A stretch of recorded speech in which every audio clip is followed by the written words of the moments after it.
नमस्कार, मैं सुबोध कुमार। आप देख रहे हैं खबर नेशनल टाइम्स। और अभी मैं उपस्थित हूँ सरस्वती इंटर कॉलेज के सामने उपस्थित हूँ। और जैसे कि आप देख रहे हैं कि इस समय क्या है कि 5 साल के बाद जो जितने भी राजनीतिक दल होते हैं सबकी परीक्षा की घड़ी होती है, परीक्षा का समय नज़दीक आ रहा है। जैसे कि अगर हम विधानसभा इलेक्शन की बात करें तो हर दल अपनी तैयारी करने में लगा हुआ है। हर जगह जनसभाएँ, जन संबोधन या रैली, कुछ इस तरह के कार्यक्रम हर राजनीतिक दल के द्वारा हो रहे हैं। तो अभी मैं उपस्थित हूँ यहाँ पर, जो सरस्वती इंटर कॉलेज है यहाँ पर उपस्थित हूँ। और आप देखेंगे कि अंदर भीम आर्मी आज़ाद समाज पार्टी की मीटिंग चल रही है। मीटिंग किन मुद्दों को लेकर की गई है और क्या क्या समस्याएं हैं, तो आइए मेरे साथ चलते हैं अंदर के, आपको दिखाते हैं कि आखिर अंदर का मामला क्या है और मीटिंग किस पर्पज पर मीटिंग चल रही है।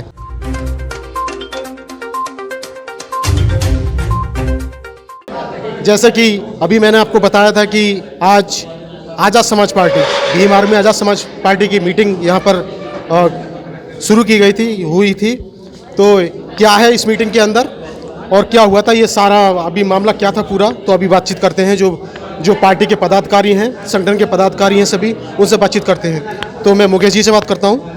मुकेश जी, आज की जो मीटिंग हुई थी, क्या एजेंडा था मीटिंग का और क्या किस लिए मीटिंग आयोजित की गई? मीटिंग आयोजित की गई संगठन को मजबूत करने के लिए। चुनाव आ रहा है 2022 में और जनता जिस तरीके से राष्ट्रीय अध्यक्ष चंद्रशेखर आज़ाद जी पर विश्वास जता रही है, वो विश्वास कम ना हो। हम जनता के विश्वास पे खरे उतरें और जनता के घर घर, एक एक पीछे छूटे हुए व्यक्ति के घर घर तक हम जा सकें, उनकी समस्याओं को सुन सकें और उनकी जो समस्या है उनका समाधान हम कर सकें। क्षेत्र में जो वोटें नहीं बनी हैं उन वोटों को बनाने का काम करें, संगठन को मजबूत करें और शासन प्रशासन की जो गंदी नीतियां हैं जिनसे जनता परेशान हो चुकी है, त्रस्त हो चुकी है, उनके बारे में जो अविज्ञ लोग हैं उनको जानकारी दें और सरकार के दिमाग में जो गलतफहमी है वोट के माध्यम से उसे आने वाले समय में निकलवाने का काम करेंगे। जी।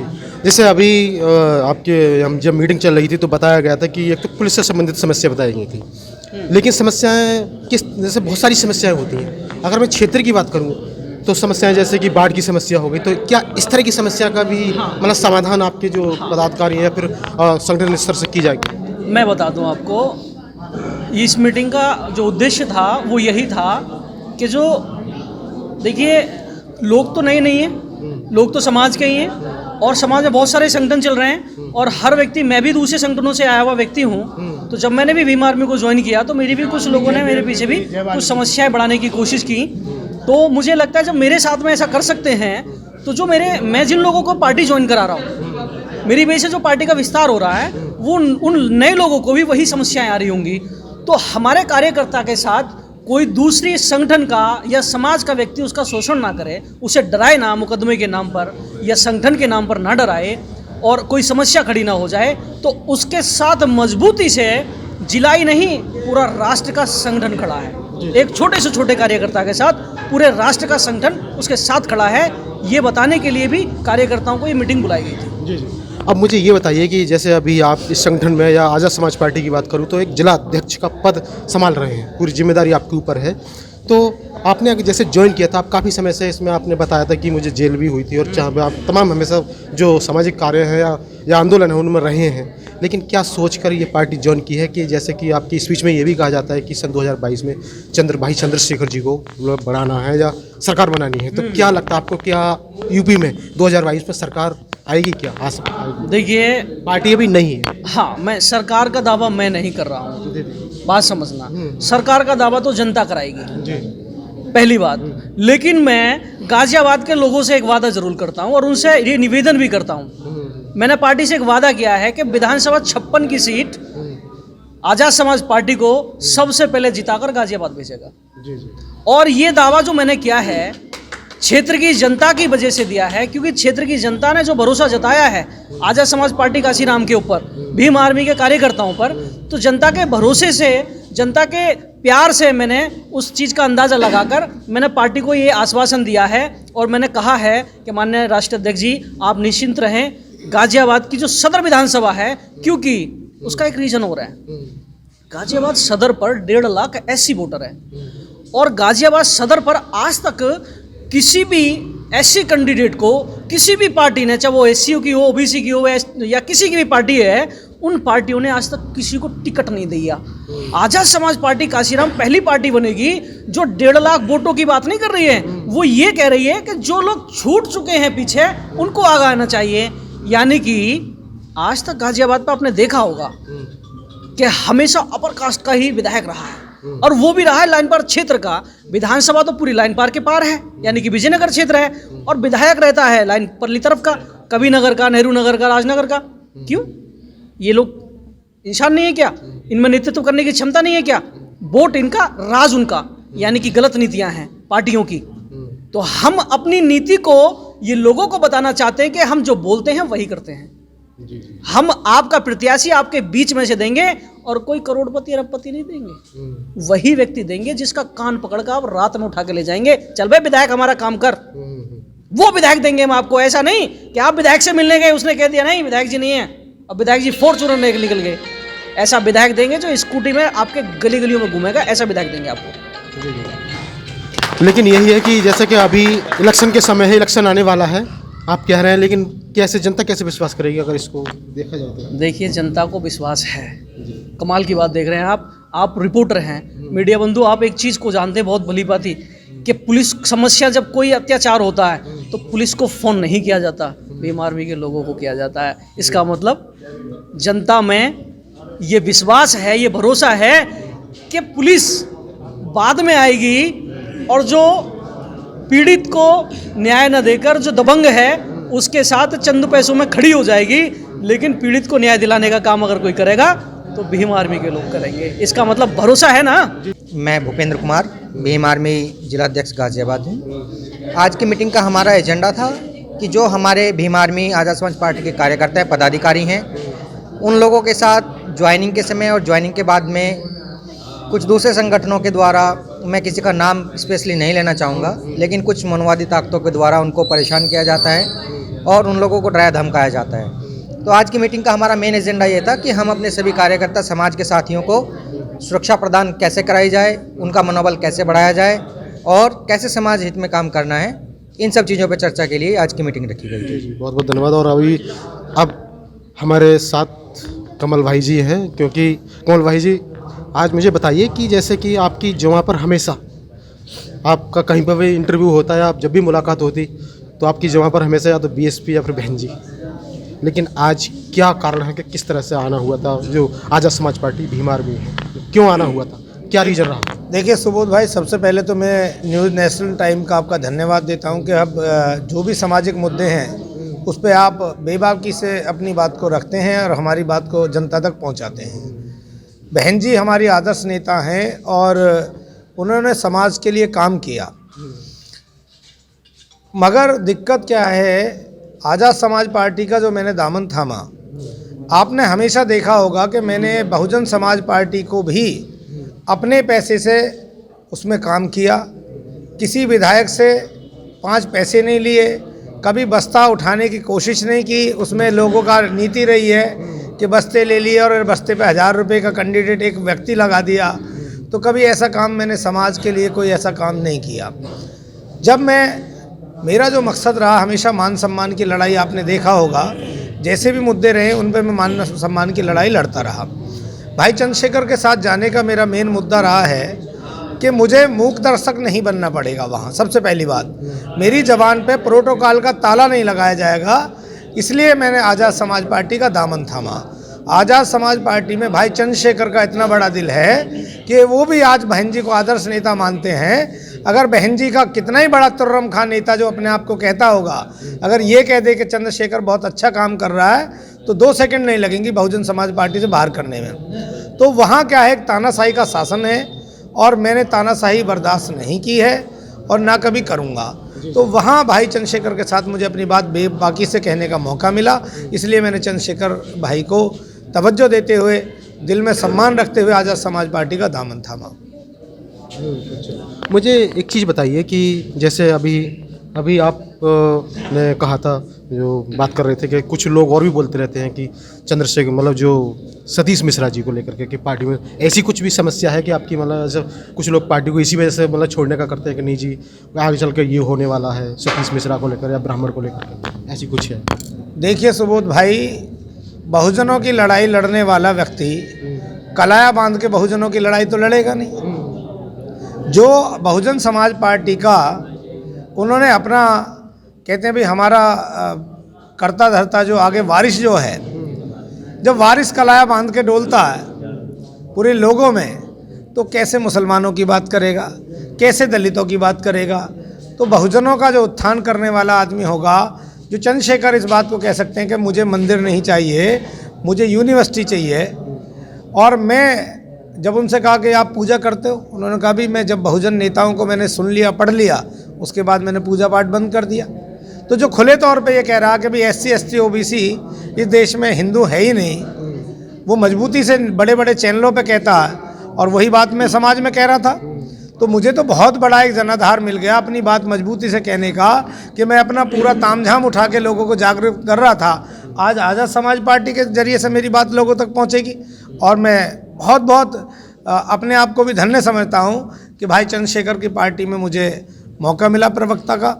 और प्रवक्ता जब पार्टी में किसी को बनाया जाता है तो उसी आदमी को बनाया जाता है जो सारे पक्ष रख सके। आपसे एक लास्ट सवाल और जानना चाहता हूं कि जैसे अभी आपके अपनी स्पीच में कहा था कि हम समानता स्थापित करना चाहते हैं, मतलब इसलिए हम आज़ाद समाज पार्टी है जो भी लड़ाई लड़ रहे हैं, भीम आर्मी लड़ाई लड़ रही है कि देश में समानता हो। वहीं आपने ये भी कहा था कि हमारी किसी जाति विशेष से कोई दुश्मनी नहीं है।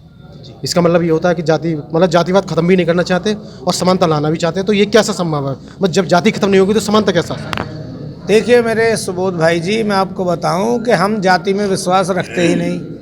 मैं अपने मुसलमान भाइयों में भी जाकर कहता हूं कि दीनी भी तालीम और दुनियावी तालीम आपको दोनों ज़रूरी हैं, क्योंकि दीनी भी तालीम आपके आखिरत में काम आएगी और दुनियावी तालीम आपको शासन प्रशासन में भागीदारी बनाएगी। तो जो लोग वहाँ पर भी उनको मंदिर और मस्जिद में जो अटकाए पड़े लोग हैं, वो कभी नहीं चाहते कि समाज का विकास हो। तो इसलिए वो चीज़ हमें नहीं चाहिए। समानतावाद बाबा साहब ने की, पैगंबर साहब भी समानता की बात करते थे। दीन दुखियों की मदद करना ही इस्लाम होता है, और जो पैगंबर साहब ने जिस काम को किया वही चीज़ बाबा साहब अम्बेडकर तथागत बुद्ध ने किया। तो इसलिए हम समानता की बात में विश्वास करते हैं और हम नहीं चाहते कि इस देश में जातिवाद रहे। जी। अब मैंने लास्ट सवाल उसको एक बार रिपीट करता हूँ, मतलब जो मैंने पूछा था आपसे कि जैसे अभी आपने बताया था कि मूक दर्शक बने, मतलब मुझे मूक दर्शक बनकर नहीं रहना, दिल की बात कहनी है अपनी। वहाँ दिल की बात नहीं कह पाते थे जिस पार्टी की मैं बात कर रहा हूँ, पिछली पार्टी की। और दूसरी चीज़, अब मैं रीज़न ये पूछ रहा हूँ कि जैसे अभी मैंने कहा था सतीश मिश्रा, तो ये तो आपका रीज़न नहीं ना रहा ना पार्टी छोड़ने? देखिए बिल्कुल रीज़न है, 100% रीज़न है। मुकुल उपाध्याय का पूरी परिवार रामवीर उपाध्याय की माता के नाम पर हॉस्पिटल बना दिए जाते हैं, और हमारे अपने बहुजनों के नाम पर नहीं हो पा रहा। जो पहले काम हुए अच्छे हुए, मगर अब क्या जरूरत पड़ गई कि परशुराम का भव्य मंदिर बनाएंगे? भाई मंदिर बनने से क्या बहुजन समाज के बच्चे पढ़ लिख जाएंगे? मान्यवर काशीराम साहब का जो मिशन मूवमेंट था, जब वो मलिया मेट हो जाएगा तो भाई कहीं ना कहीं तो हमें जाना पड़ेगा। हम किसी व्यक्ति की पूजा करने में विश्वास नहीं करते। बाबा साहब अम्बेडकर को और बुद्ध को हम इसलिए मानते हैं कि बुद्ध ने कहा था कि मेरी बात को इसलिए मत मानना कि बड़ी बड़ी किताबों में लिखा है, मेरी बात को इसलिए मत मानना कि मैं कह के गया हूँ, जो सत्य की कसौटी पे बात खरी उतरती हो उसे मानना। तो जब बुद्ध जैसे लोग कह के चले गए बहुजन हिताय और बहुजन सुखाय, यानी कि बहुत सारे लोगों का हित हो और बहुत सारे लोगों का सुख हो, क्योंकि 100% लोगों का ना तो हित हो सकता है और ना 100% लोग सुखी रह सकते हैं। तो जब बुद्ध जैसे लोग कहकर चले गए तो सर्वजन हिताय सर्वजन सुखाय कहाँ से हो पाएगा? ये संभव ही नहीं है साथियों। जब हाथी गणेश बन जाएगा तो कैसे बहुजन की बात कर पाओगे? जी। तो इसका मतलब रीज़न वही है।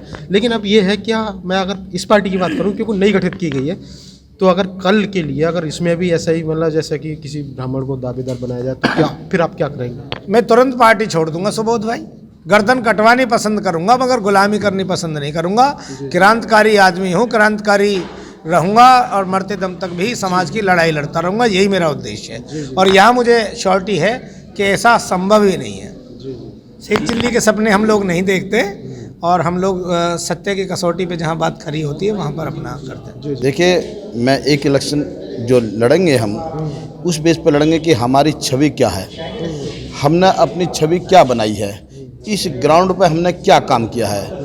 आज इस क्षेत्र में हमने जो बहुजन समाज पार्टी में रहकर भी हमने काम किए हैं, आज आज़ाद समाज पार्टी में भी रहकर के हम सहयोग कर रहे हैं, उस हिसाब से हमने काम किया कि हम जब क्षेत्र में घूमते हैं हम 10 लोगों से ज़रूर मिलकर के ये पूछते हैं कि भाई आप वोट कहाँ देना चाहते हैं, तो लोग कहते हैं कि समझ में नहीं आ रहा कहाँ दें। 2 तो ज़रूर कह देते हैं कि बसपा को दें, बाकी 8 सोचते हैं कि ये बताइए विकल्प क्या है। तो उसे जब देखता हूँ तो हम बताते हैं कि भाई मैं भीम आर्मी से जुड़ा हुआ हूँ, कि कुछ लोगों को भी नहीं पता कि मैं आज़ाद समाज पार्टी भीम आर्मी से हूँ। और इस विधानसभा अध्यक्ष होने के बाद मैंने अपना आवेदन दे रखा है, जो पार्टी को दिया है वो विधानसभा लड़ने के लिए दिया है। तो मुझे लोगों को भी ये नहीं पता कि मैं विधानसभा लड़ने के मूड में भी हूँ और लोगों को ये नहीं पता कि मैं विधानसभा हूँ। इसलिए मैं अभी घर घर जा कर के, मोहल्लों में जा कर के अभी कोई मुद्दा नहीं बना रहे, मतलब कोई मुद्दा मैं बता रहा हूँ अभी कि अब हमें अब ये दिखाई दे रहा है कि हमें 10 में से 8 आदमी भीम आर्मी से जुड़ने के लिए तैयार रहे हैं। इस मुद्दे पे हम लड़ रहे हैं क्योंकि हमारे समाज को जो वो सम्मान मिलना चाहिए वो सम्मान नहीं मिल रहा है। हम बहन जी के साथ भी रहे, जब तक बहन जी ने काम किया है हमने बहन जी के साथ रहे। अब जब बहन जी अपने लाइन से हट गई हैं तो हम भी अपनी लाइन से हट के भाई चंद्रशेखर के दामन थाम लिया है और हम भाई चंद्रशेखर का मजबूती से सहयोग करेंगे और पार्टी को मजबूत करेंगे। इस विधानसभा को सबसे पहले जीत करके आगे भाई चंद्रशेखर की झोली में डालने का प्रयास करेंगे। ये मेरा पूर्ण विश्वास है और मेरे सभी क्षेत्रवासियों का मेरे साथ में पूरा सहयोग है। जी जी, बहुत बहुत धन्यवाद आपका। और अब मिलवाते हैं ऐसे शख्स के, इन्होंने कहा था कि सभी कोई भी समस्या हो A to Z सारी समस्याओं का निस्तारण होगा। जी जी, कौन कौन सी समस्या हैं जिनका आप निस्तारण करें? देखिए, जैसा कि आपके समक्ष पहले अपना नाम बताइए। नाम क्या आपका? मेरा विनय कुमार बौद्ध नाम है। मैं आज़ाद समाज पार्टी से जिला संगठन मंत्री हूँ। और जैसा कि आपने सवाल पूछा, सबसे पहले मैं आपके चैनल का धन्यवाद करना चाहूँगा ईश्वर जी, आपने जो हमारी आवाज़ को जनता तक पहुँचाते हैं। जैसा कि आपके समक्ष है कि बहन बेटियों के साथ जो अत्याचार होते हुए आए हैं और जो हो रहे हैं, लेकिन हम कोशिश कर रहे हैं कि उनकी समस्याएँ वो हम तक आएँ, वो लोग हमें पूछें, हमें बताएं। तो हमको जो प्रयास करना है उनको रोकने का प्रयास करना है। तो हम जनता से यही अपील करते हैं कि वो हमें अपनी समस्या बताएं कि क्या समस्याएं हैं आपकी। जैसा कि आपने देखा कि जगह जगह बलात्कार, जगह जगह चोरियां, डकैतियां, जातिवाद को लेकर के समस्या पैदा हो रही हैं। हमारे समाज को, बहुजन समाज को उत्पीड़न होता है, उनको मारपीट होती है, कहीं शादियाँ नहीं होती हैं, कहीं दूल्हा घोड़े पे नहीं चढ़ता, कहीं कुछ। तो बहुत सारी समस्याएं जनता के सामने हैं और हमारे समक्ष भी हैं। लेकिन कुछ शहर, कुछ गांव ऐसे हैं जो कि सारी समस्या हमारे पास तक नहीं आ पाती। तो हम चाहते हैं कि मैंने अभी अपना नंबर जारी किया है और ये लोग अपनी समस्याएं बताएंगे और हम उस समस्या का समाधान करने पे पूरा करेंगे। जो प्रशासनिक समस्याएं आती हैं उन समस्याओं का आप समाधान करते हैं? जी जी, प्रशासनिक जितनी भी समस्याएं हम उसका समाधान हल करेंगे। और हम जनता से ये अपील करते हैं कि अपनी समस्या हमें बताएं और हम उनकी कसौटी पे खड़े उतरेंगे, हम वादा करते हैं। के बाद विधानसभा 56 से महासचिव हूँ और मैं विगत कुछ महीनों से ही 4-6 महीनों से ही इसमें जुड़ा हूँ। आज की विशेष मीटिंग का एजेंडा था कि जो हमारी पार्टी में अनुशासन बनाए रखना और लोगों को किस तरह से जोड़ा जाए, घर घर जा कर के उनको वोट बनाया, उनको वोट, उनके नहीं वोट बने उनको वोट बनवाया जाए और उनकी व्यक्तिगत समस्या हैं, क्षेत्रीय की समस्याएं हैं, उन समस्याओं को हम अपनी पार्टी के माध्यम से उठा करके उनके समाधान कर सकें। इसका मकसद हमारा जी।